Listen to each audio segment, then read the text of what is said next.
And welcome to this episode of the Good Citizen Podcast. It's my honor to have back on the podcast Sue Liebel from SBA Pro-Life America. We had her on the podcast a few years ago to talk about the status. Where are we on the life issue post-Dobbs, Roe versus Wade had fallen? Well, things have happened since then, and I thought it was time for an update on where are we and where's the best place for pastors, for concerned Christians in the United States to place their efforts. Sue's right in the middle of it.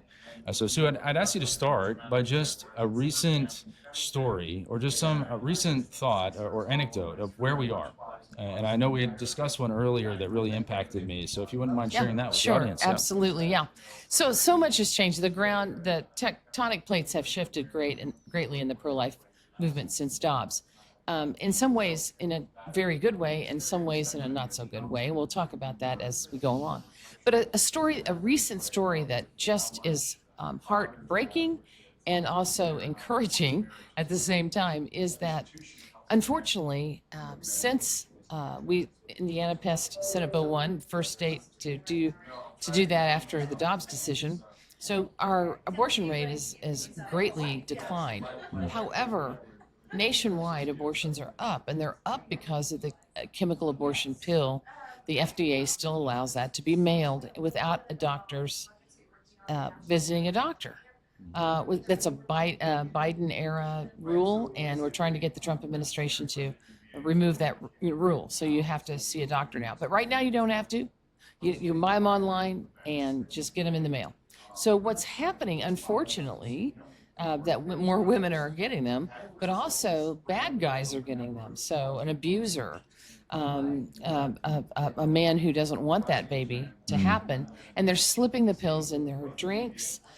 In the one case in Ohio, she was sleeping, and he tried to literally cram the pills down her throat, which is assault.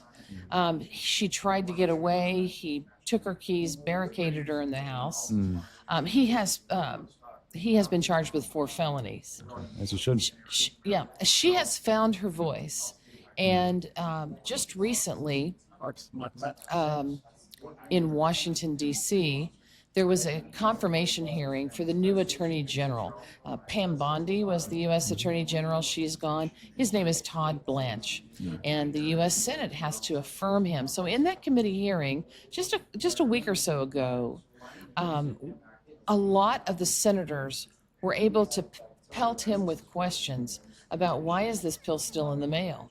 Why hasn't the FDA, removed that rule? And there were 14 women like her who signed a letter to the future Attorney General, Todd Blanche. They were all victims of this crime. Well, the woman from Ohio actually came to the hearing and was sitting in the audience in this closed-door hearing. So important. And one senator told her story, and on behalf of all 14, but then here she is in the audience. And, while that is heartbreaking, and unfortunately a new crime has popped up because they're so easily obtainable, men can get them, abusers, sex traffickers can get them. Yeah. But the other thing that's unprecedented about this story, it is unprecedented that 14 women would come forward and that she would come forward in person so soon after the crime.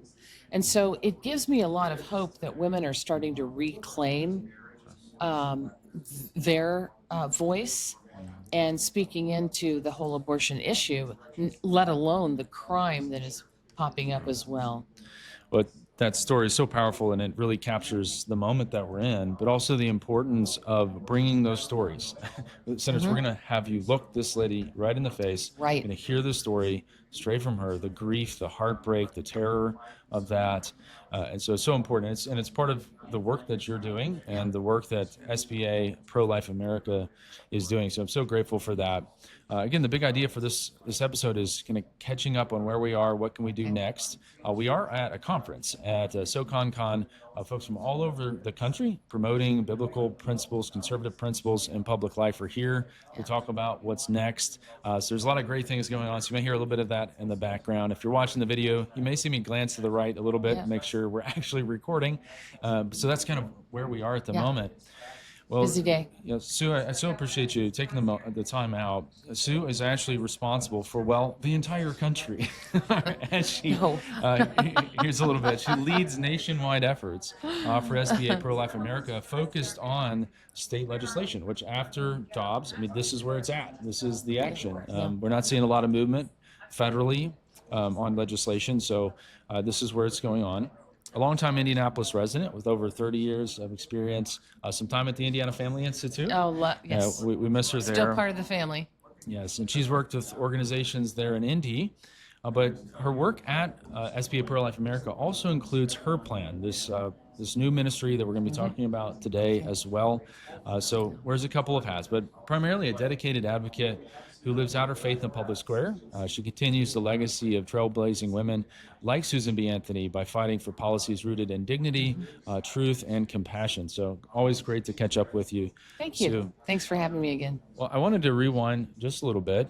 The moment that Roe versus Wade fell, the moment that those that have worked in the pro-life movement for years. I can tell you where I was at the moment I heard it. Yes, and I remember being there when even the Solicitor General from Mississippi came out on the stage after oral arguments. We may actually get this done, and just the euphoria that hit some reality, where our culture, unfortunately, was not as pro-life as we had hoped. And I think there's a lot of factors playing into this, but the law is a teacher, and so we have a lot of work left to do. But looking back, 2022, Indiana is the first state post-Roe to pass some legislation. You were there, and any reflections, kind of looking back now on getting that passed and the importance of doing it then?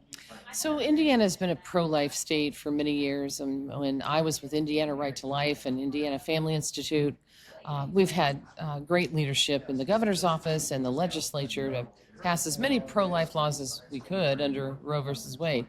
But that week in July of 2022, the legislators came back into special session. The governor called a special session on something fiscal, actually, but they introduced the pro-life bill at that time. And what is so awesome about that is, while it was not easy, and there was a lot of horse trading going on, if you will, to get the policy that we ended up with, the Indiana leadership had to come back to the table in the modern day and make that decision, for the state of Indiana and how we're going to go forward now that Roe versus Wade is gone. And so it wasn't easy. It was a lot of back and forth. But when the smoke cleared, we had done the right thing. There was a great leadership out of the Speaker of the House, Todd Houston, and the Indiana House of Representatives. We didn't like everything in the bill, but we are very proud that Indiana chose to eliminate abortion, except for, of course, life of the mother, rape and incest. And I'm particularly disappointed with the fetal anomaly exception. That's a whole nother episode to talk about. But in general, we've just reduced our abortions, those that are reported, by almost 98%. So it is working, and you're right, the law is a teacher, and Indiana has a strong law. And so looking back on that myself, at the time there was a lot of, do we have to run, do we have to rush? Do we have to do this now? Other states aren't doing it as quickly.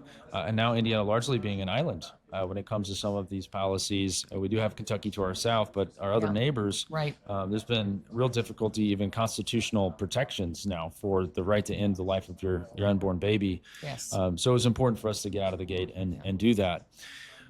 I've tried my best since 2022 to kind of compile into a paragraph what has happened. So this may be a little dense listening if you're on the treadmill or in the car, but I think it's important to grasp kind of where we are. So since 2020, best I can tell, voters in 17 states have weighed in on abortion.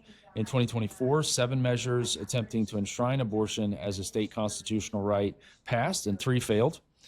In 23 and 24, voters in 4 states added a state constitutional right to abortion, and 3 pro-life efforts to limit or restrict abortions failed. And then now in 2026, we have Missouri, Nevada, and Virginia, where voters will go to the polls on this issue. And so this, I think, is probably going to be kind of the norm as we move forward. I'm especially interested to talk about Missouri, because we're trying to reverse some things, even since 22. That's right. So excited to dig into that. But I wanted to kind of zoom in on the present. Kind of where are we? What are some lessons that maybe we've learned over the last couple of years? And then specifically talking about, I think Missouri is kind of where you have the most impact there. Okay. Right now, we have, as you just mentioned, the different states and the different things. We have a patchwork across the country of whether abortion is legal or whether it's not. And it was like that before Roe. Actually, different states had different laws. We have heard and we have said for 50 years, "Hey, give it back to the states. Give it back to the states." That's the refrain that we said often, and we got it. We got it back. Yeah. But the Dobbs decision didn't say it's the states only. What the Dobbs decision actually said, I did a workshop on this yesterday for legislators. It actually said back to our elected representatives, federal and state. So, like good. our members of Congress that we vote for, our state legislature.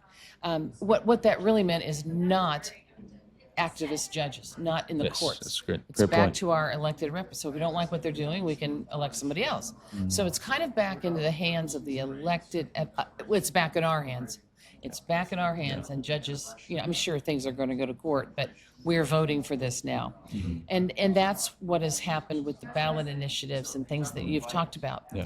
One of the big things that I've learned since Dobbs, and we've had to go state by state and see these different changes.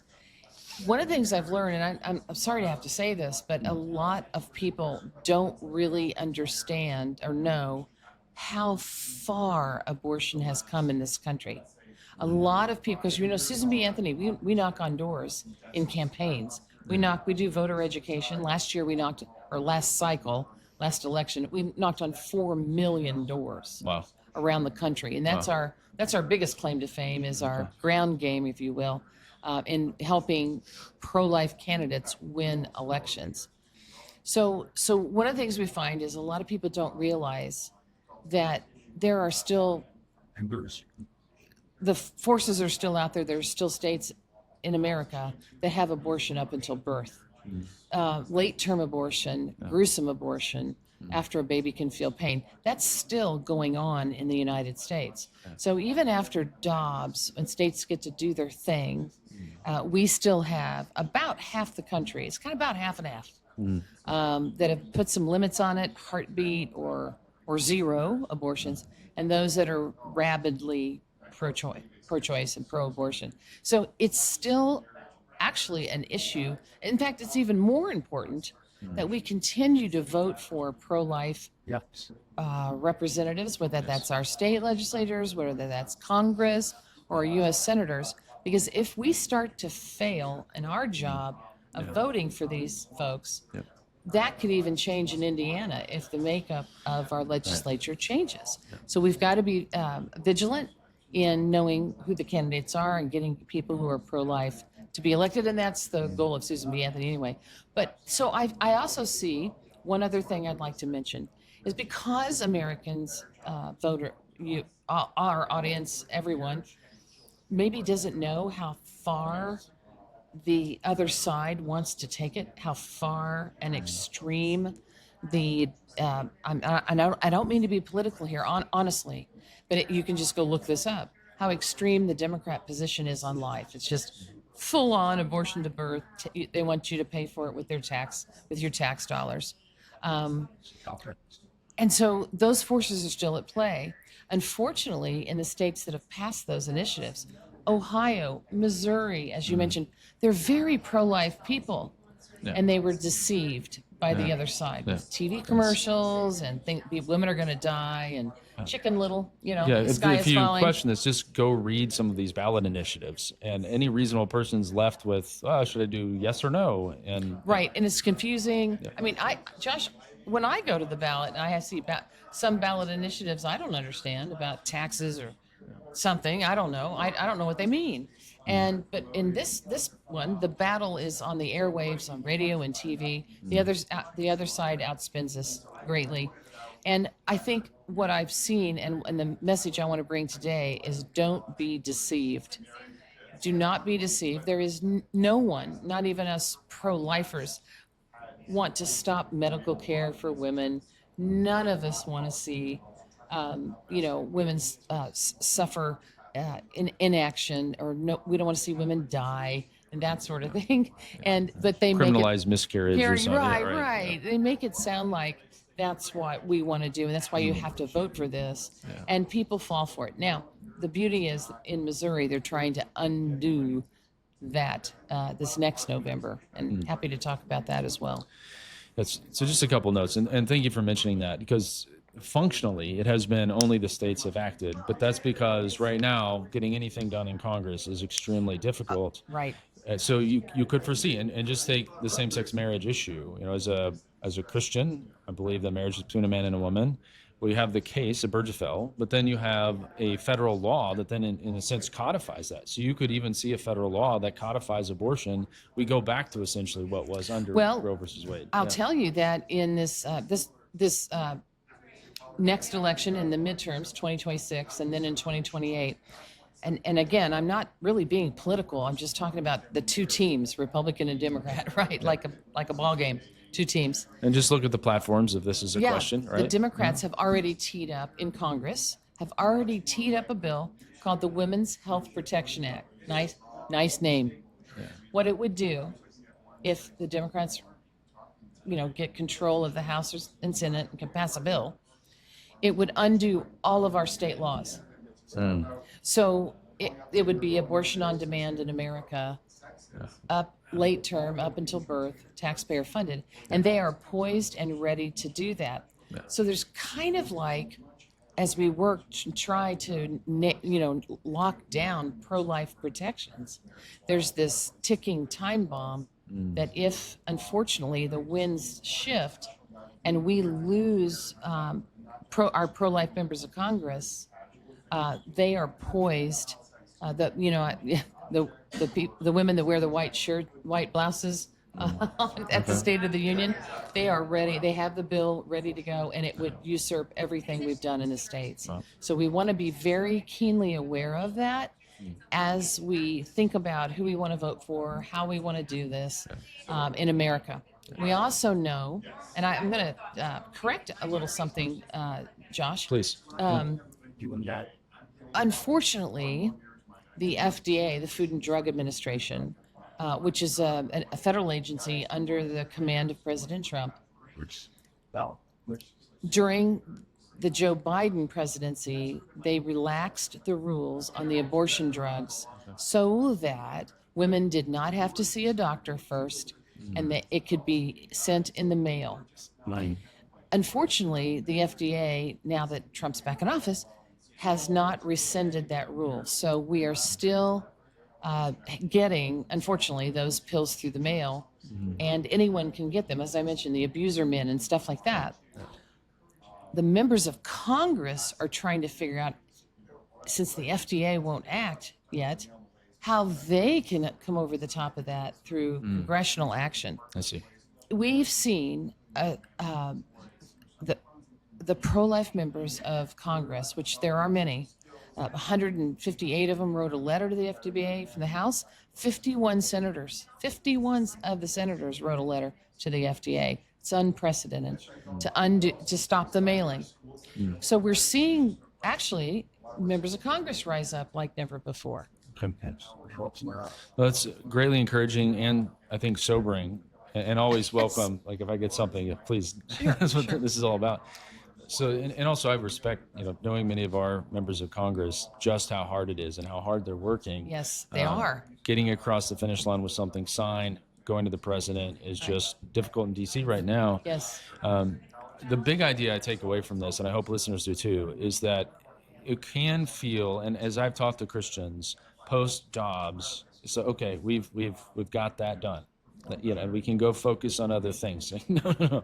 This is going to be a tension. This is going to be a challenge into our future, and it's something that we have to remain vigilant on. You are exactly right. And a couple other changes I've seen in the pro-life movement after Dobbs, because of all this pill stuff, we're having to learn some new things. The reality has shifted because of the abortion pill and the mailing. And so, for example, in Missouri, the Attorney General is suing one of the online pill sellers called 8Access, suing them for false advertising, consumer protection, like false advertising on a used car, or false advertising on a product. They're using that statute to sue an abortion pill provider. We're having to learn more about technology. Recently you've seen the pornography legislatures trying to stop and block children from accessing pornography. That has some sort of algorithm online on your computer or on your phone to access those websites. How can we use that kind of technology and figure out how to block that for abortion pills if she's trying to buy pills, or someone's trying to buy pills from a state where it's illegal? How can we do that? We're unfortunately, one thing I haven't mentioned yet today is some of the states that do allow abortion, that are abortion on demand states, have also passed what's called shield laws. Yeah. So, for example, Texas and Louisiana have sued a doctor in New York. She was mailing the pills into Texas and Louisiana, where that is illegal. They found her, they caught her, and then the state of New York passed a bill that they will shield her. In other words, they will protect that doctor, and she cannot be extradited, she can't be charged with a crime, they can't get to her. They will shield her from any accountability. 21 states have passed the shield law. Now that is, unfortunately right now, blocking access to try to get to those doctors or sellers of the pills that are flooding our pro-life states with the pills. Sooner or later, that will work itself up in court. That's an interstate commerce issue. For all of time, if someone commits a murder in Indiana and moves to Wyoming, Wyoming catches that person and they send them back to Indiana to stand trial. Okay, but not so with the abortion drug. So we're into some new spaces and having to learn some new tricks in the pro-life movement. And also, I've heard some efforts, in the mail. Can we have? Because of course, some things cannot be mailed through the U.S. Postal Service or through these other services. But that is, again, I think that's the real challenge. So thank you for kind of the updates on the challenge of regulating these abortion pills coming into states. And we know that is the new effort. I've heard stories of women receiving these mifepristone tablets in Ziploc bags without markings as to which one they're supposed to take. And again, to take that sort of drug without even a doctor's seeing, how far along are you in the pregnancy, all these things, it's just devastating. Under the Biden administration and under the excuse of COVID, they allowed the pills to start to be mailed. Okay, so before that, since it was approved in the year 2000, for 20 years, you had to see a doctor first, and frankly, rule out there's some pre-existing conditions that if a woman has, these pills are very dangerous for her. Just like any other medication that you and I would take, our doctor needs to make sure, we're not. Okay, so unfortunately, the Biden administration knew that if they allowed the pills to be mailed with no medical oversight, they're very friendly with the abortion industry. So this was seen as, this is clearly a way to make money. So more and more sellers started to pop up and fill the market, if you will, because it was now okay to buy them online and be mailed. So now we have a lot of bad actors making a lot of money in this market. And we need to be careful. We're trying to alert women that you may not know what you're getting, right? You mentioned plastic bag. You don't really know what you're taking. And unfortunately, women are a little bit vulnerable at that time. They're distraught. They'll try anything. they don't really do a Google search or a Yelp review on these different providers. So now the cat's out of the bag, and this is an industry now that is making a lot of money. And it's hard to put that cat back in the bag or the toothpaste back in the tube. But women need to be aware that it is not safe. It needs medical. And listen, I don't want anybody to take these drugs. I don't want anybody to have an abortion. But the women themselves were just thrown under the bus with this ability to mail, and now we've got this cat out of the bag, and it's hard to catch them. I think another argument, even in conversations with folks that may be on the other side of the issue from us, the issue you started with of a boyfriend, or even worse, a trafficker, can order these drugs, coerce the woman to take them, and this is just ratcheted. Seeing it more and more. Yes. What speaking that it is an industry now. This is not just a little thing you go get from your doctor and nobody knows it. This is not a little thing anymore. This is a wild, massive industry. And the irony, Josh, is remember when they first started before Roe versus Wade, they wanted it safe, legal, and rare, right? Yes. Safe, legal, and rare. Now they are mailing her the chemical coat hanger. Yes. And they are not, there's no place for her to follow up if she has problems. There's no one to tell her. She doesn't get informed consent. They don't follow any of our informed consent laws. And they're just mailing her that chemical, it's a chemical coat hanger now. And the industry doesn't care at all. The providers don't care at all. It's a powerful way to think about it. And so this is, I think that is the issue. And on the legal front, policy front, cultural front, church front, and one of the stats that I often bring up is what was found by our friends at CCV, Center for Christian Virtue in Ohio, is that a large portion, something like 25-30% of church-going Catholics and evangelicals voted to enshrine abortion in the state constitution. So it also means pastors, church leaders, speaking the whole counsel of God, starts in our homes, starts in our churches, and then we move forward. We have to be, as Christians, we have to be more discerning. We have to be much more discerning and vigilant and understand this is a spiritual battle. And the folks in Ohio and other states that voted for it really didn't understand what they were voting for.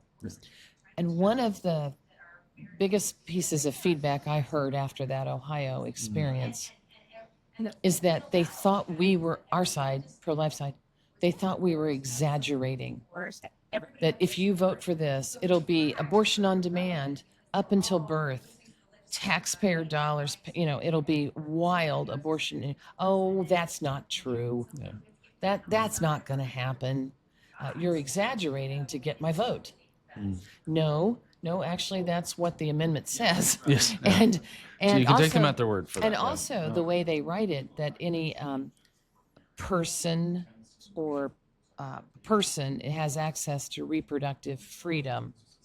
A person can be a woman. We think of abortion, right? A person can be a boy. A person could be a girl. And in reproductive freedom could be abortion, as we're talking about today, but reproductive freedom could also be transgender. And that is a hidden goal of the abortion industry that's pushing these constitutional amendments. Interesting. They're deceiving by their wording, but they're really after the next cash cow. The next industry is the transgender drugs and things like that. And they're trying to slip it in with the what we think of as abortion amendments, but it's really both. Wow. And most people don't discern that person could mean boy. Yes. They're thinking abortion, right? Women, right? Or reproductive freedom. We think of, abortion as, okay, that's not what that means. I mean, that can mean anything. And so in a lot of our states now that have been, of course, you see, if you're at home, you see a TV commercial that a woman can't get care for her miscarriage. Well, that's absolutely not true. But they outspend us and they out-commercial us, and they lie. So we have to be more discerning. And lots of things, of course, in this culture, right? Absolutely. Lots of things that are happening.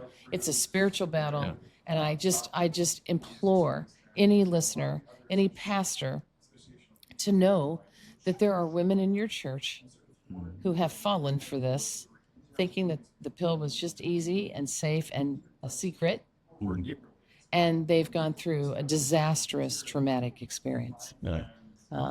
So there are lots of things that are going on here on the surface that are not on the surface, Yes. and that's part of our challenge after Dobbs is to alert our tribe Yeah. as to what are some of the deceiving things that are happening here. And I do get the sense of 50-year kind of fatigue of, all right, Yes. and then, oh, we thought that was done. Like, no, we got to keep running. You know, Yeah, we gotta it keep morphed. moving. It morphed Yes. into something different. Right. Is But what this happened. is so helpful, and why it's important to stay up to date with, and we'll link to SBA Pro-Life America. You're going to be sending out information as these things develop. Certainly, like local Sure. pregnancy care centers are also trying to stay on the cutting edge with SEOs and the chemical abortion pills, reversing that. Yes. But we have to remain vigilant on it. Now, we get to dream for just a second. We'll allow ourselves that for a moment. Okay, sure. And I was studying the suffragist movement of how those that wanted the right to vote for women, how there are all of these different strategies and thoughts, but they eventually kind of came around an actual constitutional amendment. And I've been encouraged to see it, and maybe even just to get your perspective on it, but what is kind of being described as the North Star, which would be a 14th Amendment right to life. All right, that seems pretty basic, Right, you know? right. Pretty basic. And that whether that's, federal legislation, at some point a Supreme Court case holding that.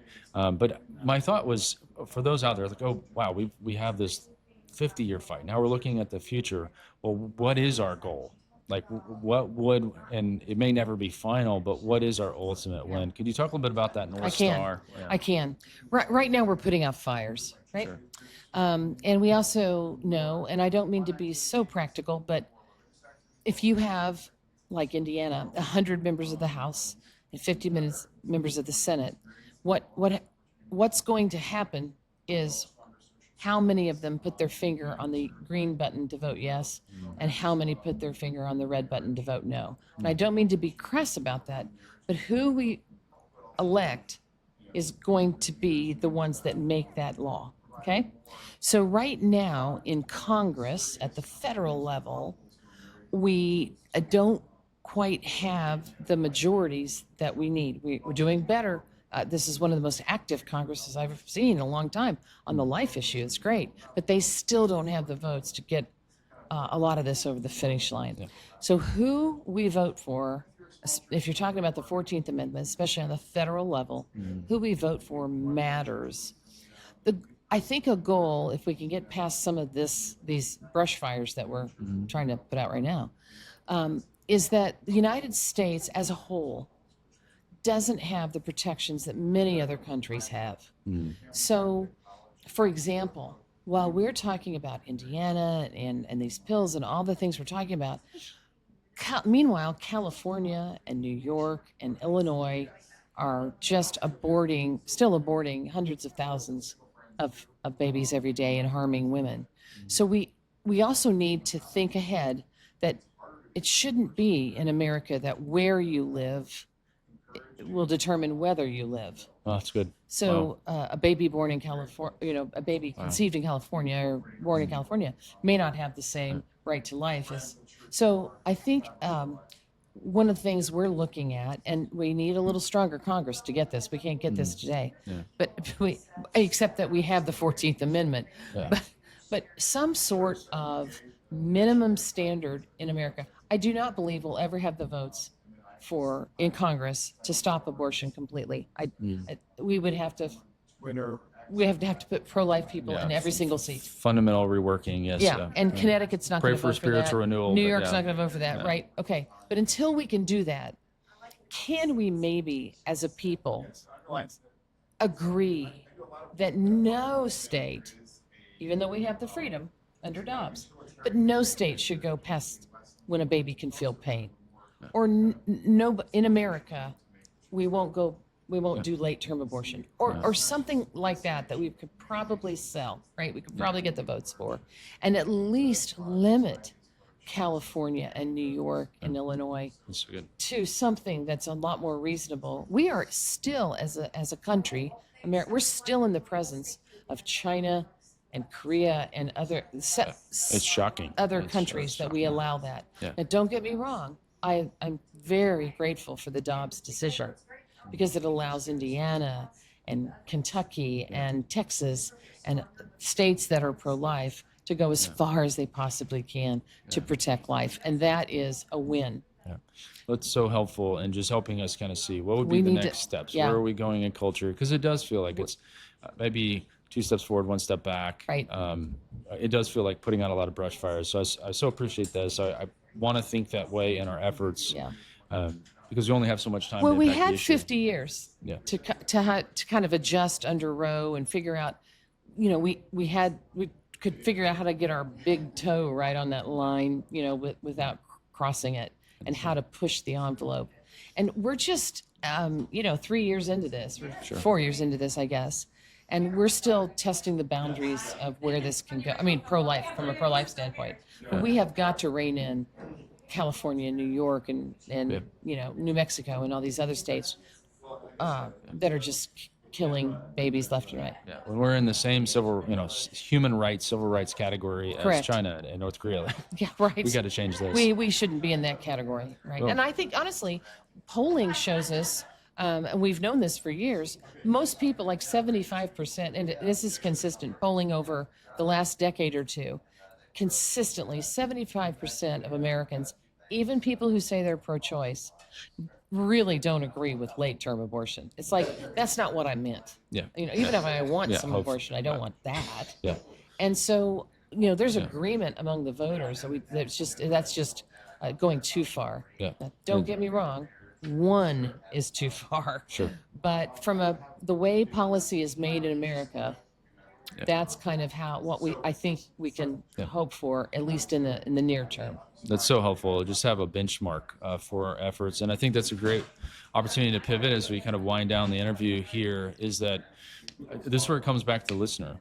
Because how do we get to a place where we have enough people in Congress? We have a culture that would support those people in Congress to Right. say, we're not going to be in the same category in human rights as China and North Korea. It's that one heart at a time. That's one life at a time. And this is where it's easy to sit here, and Sue has the chance to be on Capitol Hill, be around the country.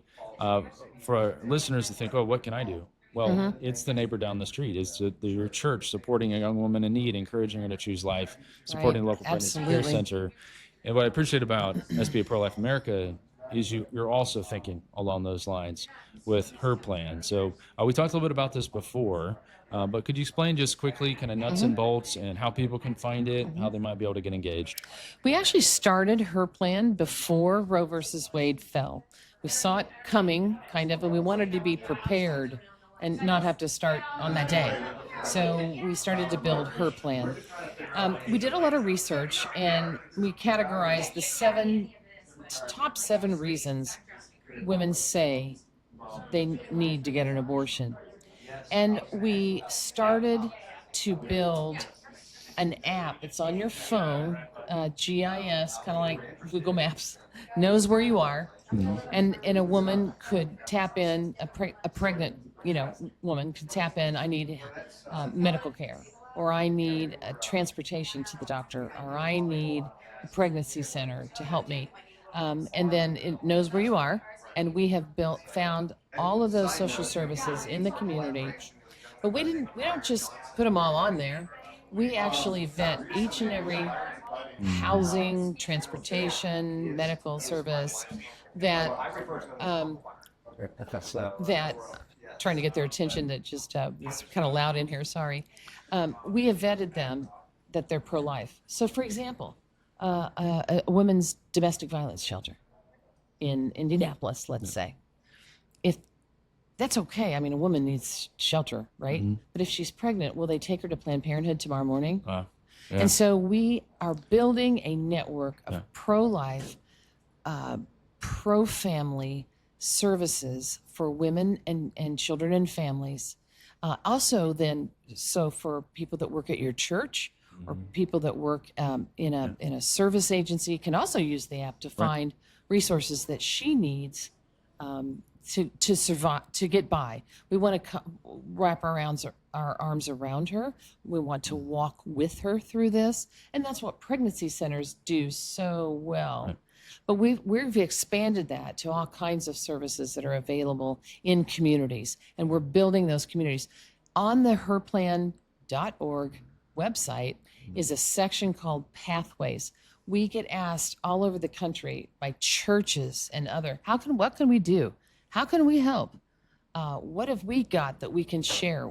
Everybody's got a resource, whether it's we have a daycare that we could offer. We have the latest craze is auto mechanics offering a day to help help fix her car. Yes. A single mom with kids needing to get around, and so we're documenting all those services. We're also bringing community providers together. So we'll have a luncheon and we'll ask all the housing providers to come together and problem solve together and things like that. So herplan.org is a resource because you're exactly right. We have got to fill that gap.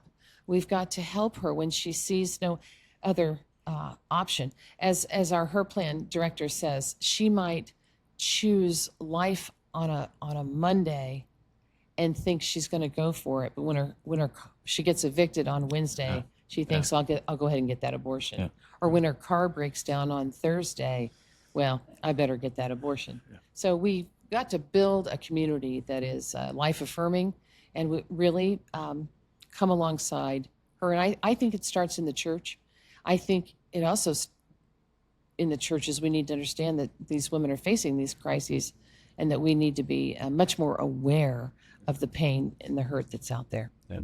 And I've heard some great pro-life sermons of late. There's so much there in your response, but some great pro-life sermons where pastors are speaking directly to post-abortive women and trying to Jesus loves them. Right. It doesn't mean there's forgiveness there. It doesn't mean we make the same decision next time. And then preaching that pro-life ethic. I think again the results from Ohio speak to that. Again, there was there's a lot in this. Like there's deception, there's misunderstanding, but then there's worldview formation. So there's a lot of regret in Ohio. A couple of years later, people started to realize, I voted the wrong way. And I would have never voted that way if I really understood it. Wow. And it was hard to watch, actually. It broke my heart to watch people think that they actually voted for it and helped ushered in. Yeah. So in Missouri, they're just very quickly, they did the same thing. It passed by a very small margin, but it passed. And when the legislature went into session that January, they said, over my dead body. And the legislature was able to put, through the legislative process, they put another amendment on for this coming November, this fall, that would undo the bad one. Yeah. And that's the first state that has tried to undo one. Yep. And I'm involved in that effort. And they are doing all the right things and educating people. I think they just might succeed. That's amazing. Pulling it back. Yeah, so I want to encourage listeners to watch Missouri. I definitely want to watch Missouri and pray for Missouri. Right. It is so encouraging to think, some of these amendments passed, okay, well, we can't do anything. We kind of have that post-Roe, like we've been kind of taught by post-Roe, okay, well, we'll just have to let that sit for a while. No. No. We keep pushing forward. There were two other things that just came to mind. The first one, you talked about being wise, having discretion. And for churches, as you're thinking even about community services, about someone that comes to the church and you're referring them out, I don't know that many of us have stopped and thought, well, what is the worldview of that service provider? And maybe I'm referring them to a counselor. Well, what's that counselor going to say to them? Exactly. We have to be wise as serpents, gentle as doves in this exactly moment. Right. And what's great, Pastor, we probably don't have time to go vet every organization in your community. What's your stance on the life issue? Right. SBA Pro-Life America has done Her that. Her plan has done that in, I think we're in 20 states now, trying to build that out. So check that beautiful resource. The other thing that I think this interview does, I wanted to just double click on. Even now, as I sit in public life and I also preach at a church, I can find myself thinking in silos that, okay, here's my ministry over here. I'm going to help this young mom. We're going to do, an oil change day or something. And so that's kind of church ministry. And so I'm going to impact it this way. I may go, to the pregnancy care center banquets. And so that's a little bit, it's hands and feet of Jesus, but it's a little more direct. But then there's kind of the policy and legal world. And the big idea, folks, is that is all one thing. That is exactly right, Josh. It's all one thing. That's how you support biblical principles. It's the both and approach. And I think as Christians, we have so long siloed these things. What I love about what you're doing is you are bringing those things together. And it comes across so powerfully. Well, I appreciate your time. I know we've gone for a while and we could go much longer, but any closing thoughts or encouragements for listeners, whether that's a pastor, whether that's a mom with kids, people that are just trying to impact their communities? Well, yeah, I do. Thank you. I think in the times that we're in, we've said it already, there's a lot of deception. People actually, some people actually believe a boy can be a girl and a girl can be a boy. I mean, that's just sheer deception and, wrong thinking. But these issues make their way into the public square. And this is the time when we cannot retreat. We know that a girl is a girl and a boy is a boy. We know God's plan for the family and for life. And we need to be speaking into our communities and our culture, even in our own homes. Our kids who go to our university, I send my daughter off to college. I need to be reminding her that some of the things she might be learning are really not right or not correct. It's time for us, and I don't want to say that this is the end times and all of that, but I think it's time for us to be aware that the deception is getting worse. The evil one always overplays his hand, and so we need, if anything, in this day and age, we need to be more discerning. We need to be kind, wise, gentle as doves, but we need to keep our eyes open. We need to open wider and understand that there's some forces that really are not at play. But we have a duty. The Bible calls us to do this, but we start in our own families, start with our neighbors, start speaking truth wherever we go, and reclaiming our God-given kingdom values. And it's not as hard as it seems once you get started at it.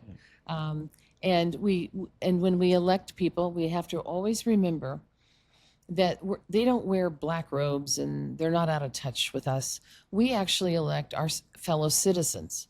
We can elect a dentist to be a senator. We can. They're not all lawyers and out of touch. They're just normal people like you and me. In fact, some of us could run for office. So if any of our listeners feel like God is calling them to do that, we need more people like us in public office. Yeah, well, Sue, thank you so much for your dedication to this issue over the years, your continued work on the front lines. And so we so appreciate the update. It's been very helpful. Look forward to putting these things into action. Thank you. Thanks for having me.